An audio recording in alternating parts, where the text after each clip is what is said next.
Did you know obesity is not solely the result of a person's lifestyle and habits? People with obesity typically make 7 serious attempts to lose weight over time. And not gaining weight is just as important as losing it. Weight loss requires patience, lots of patience. Americans spend millions of dollars on diets, surgical procedures, medications, fitness programs. But healthcare providers say there's no quick fix for obesity. Today, an in-depth look at obesity. And joining me virtually is Dr. Deborah Horn, Medical Director of the Center for Obesity Medicine and Metabolic Performance at the University of Texas Health Science Center at Houston Medical School. We're also going to introduce you to Lisa Singleton, who's been living with obesity for many years. Doctor, welcome to the show. Thanks so much for joining us. Thank you for having me, Olga. Doctor, let's first talk about just obesity. I mean, there's more to it than meets the eye. Let's start with first the clinical definition, if you will, and some important statistics for our viewers. Sure. So we use the body mass index, or BMI, to define obesity. And if you have a BMI over 30, greater than or equal to 30, you're classified as having obesity. In the U.S., that's about 1 in every 3 individuals. And we have another 100 million individuals in the U.S. that are struggling with their weight, even if they aren't classified into that category. So we think of it as a serious, chronic, progressive disease. What's interesting about that is most people don't realize that obesity is associated with 237 other medical conditions like diabetes, high blood pressure, high cholesterol. And when you put all these together, it's driving a very high cost in America. So not only is obesity really prevalent in the U.S., it's really impacting so many of the disease states. So is it fair to say that reaching and maintaining a healthy weight can really help improve or even prevent many medical conditions, as well as even just improving one's overall health, doctor? It's true. We have clear data, Olga, that shows us that even small weight changes, like 5%. So if you were to weigh 300 pounds, that's 15 pounds lower in weight, can improve your blood pressure, can improve your cholesterol. If we expand that range to losing 5 to 10% of weight, we can make improvements in cardiovascular disease, diabetes, arthritis. Wow. So losing weight isn't just about the number on the scale. It's about impacting all of those diseases and really our quality of life. And doctor, I think you'll agree that weight loss requires patience and a dedicated plan, but small steps can make a huge difference, like you just said. We're going to talk about that in just a bit, but first, I want to introduce a very special woman. Her name is Lisa Singleton. Let's hear her story. Growing up, I didn't know what obesity was. When my mother passed, when we realized what her cause of death, and it was, her diabetes and other contributing factors to obesity, because she was labeled obese, it hurt. Still didn't understand, couldn't grasp it until those things started happening to me. So that was when I started to be an advocate for myself. And it was hard. It's hard.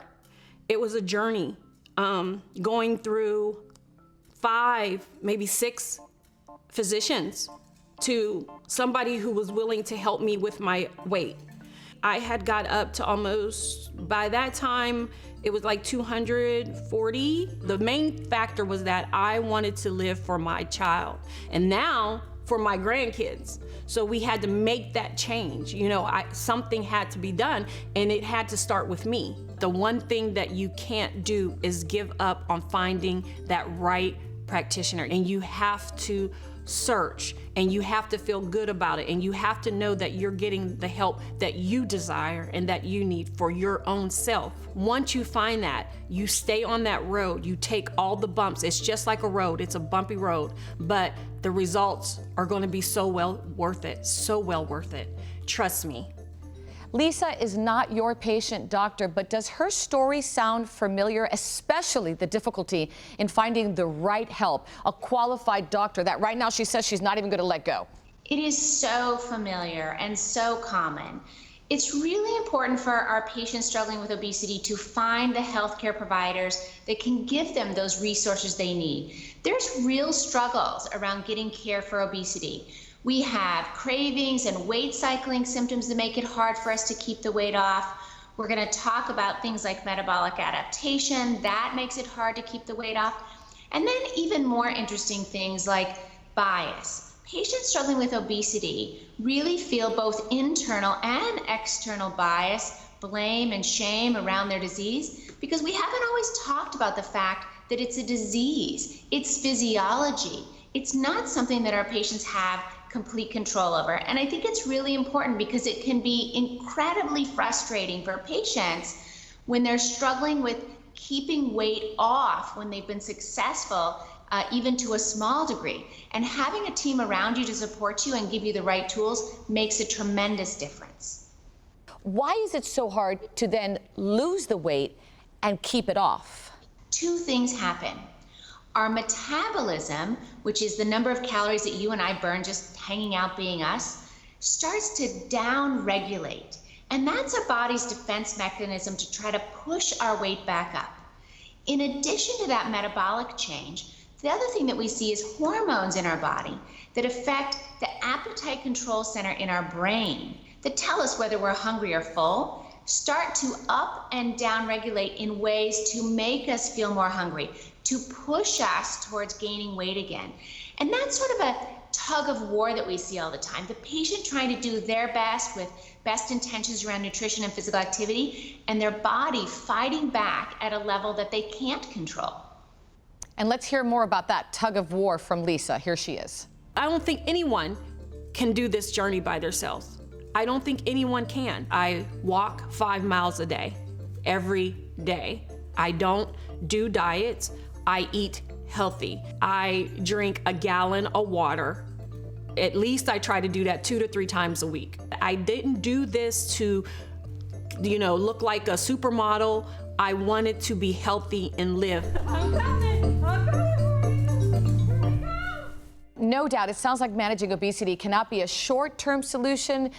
There needs to be more of a long-term weight management plan, but it can be done. I mean, just look at Lisa. Every patient deserves a team of specialists helping them, and it's really crucial that they have that team in place to help them find those success variables that they can control and some additional tools in the toolbox that they might not be aware of. We have medications to interrupt those signals in their body that's trying to push their weight back up and help them keep that weight off long term. So in addition to great nutrition, physical activity, monitoring stress, getting great sleep, we can put anti-obesity medications on board to support our patients to get their physiology to get back on track. Doctor, thank you so much for your time and such valuable information. Thank you for having me. And if I could just encourage all of the individuals struggling with obesity and my colleagues, treat your obesity. Treat early, treat often, treat always. Thank you so much, Doctor. And before we say goodbye, final thoughts from Lisa. Take a listen. There are treatment options out there: behavioral modification, diet, exercise, eating right, prescription medication. These tools can help you, but you have to know what's best for you. I'm very passionate about life and living and staying active. I love being, a biker chick and riding. I also love that I can hang with my 2-year-old grandchildren, and that is just a blessing itself to be able to do that and feel good about it. I'm living my best life right now. And I want to thank Lisa, wish her well. And by the way, for more information, visit truthaboutweight.com or just go to our website, thebalancingAct.com. We'll be right back.